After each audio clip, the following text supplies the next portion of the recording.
ఎలా ఉన్నారు అందరూ? ఈరోజు నేను ఫిష్ ఫ్రై చేస్తున్నాను. ఈ ఫిష్ ఫ్రైకి నేను కర్రీ పౌడర్ నుంచి ఆల్ స్పైసెస్ ఉంటాయి అందులో. ఇది కొంచెం కలిపి యాడ్ చేశాను, ఇది వేసాను. And black pepper powder and మిరియాల పౌడర్ కొంచెం కూడా, కొద్దిగా సాల్ట్ అండ్ కొంచెం లెమన్, మొత్తం అన్నీ కలిపి నేను మ్యారినేట్ చేస్తానండి. చేపను నేను మ్యారినేట్ చేసేటప్పుడు ఒక నీటి బీరకాయ, ఒక వంకాయ, ఓకే, ఒక నీటి బీరకాయ, ఒక వంకాయ అండ్ ఒక 2 టమాటాలు, చిన్న సైజు 2, పెద్దదైతే 1 స్లైసెస్ కింద కట్ చేసి ఆ మసాలాలతో దాన్ని కూడా మ్యారినేట్ చేసేసి తర్వాత ఇలాగ ఫ్రై చేసి ఇలా పెట్టానండి. ముందు ఆయిల్ మనకి థిక్ అవ్వకుండా ఉంటుంది కదండి, అందుకని నేను ముందు వంకాయను నీటి బీరకాయ ఫ్రై చేస్తానండి. ఇది ఇలా వచ్చింది. ఇప్పుడు టమాటా లాస్ట్లో, అంటే ఇప్పుడు టమాటా ఫ్రై చేస్తున్నానండి. టమాటా తర్వాత నేను ఫిష్ ఫ్రై చేస్తాను.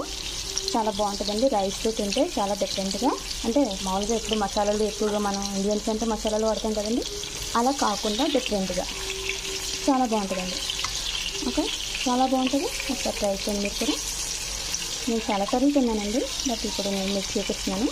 నేను చాలాసార్లు, నేను మంత్లీ వన్స్ నేను తింటాను ఖచ్చితంగా విత్ రైస్తో.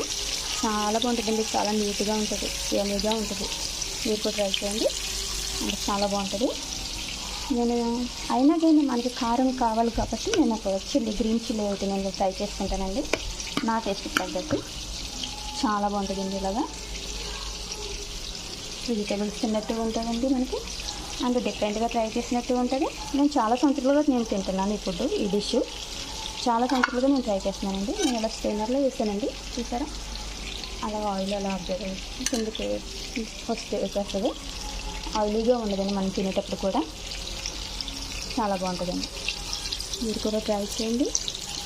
చాలా ఎంత ఈజీగా చూడండి. కష్టమైన కదండి, కొంచెం కష్టమైన పర్వాలేదు, ఎందుకంటే సంథింగ్ న్యూ. ఎప్పుడు ఒకే రకంగా కాకుండా కొంచెం డిఫరెంట్గా తినాలి అనుకున్నప్పుడు ఖచ్చితంగా ట్రై చేయాలి. తప్పేమన్నాండి, అంతే అండి. Thank you.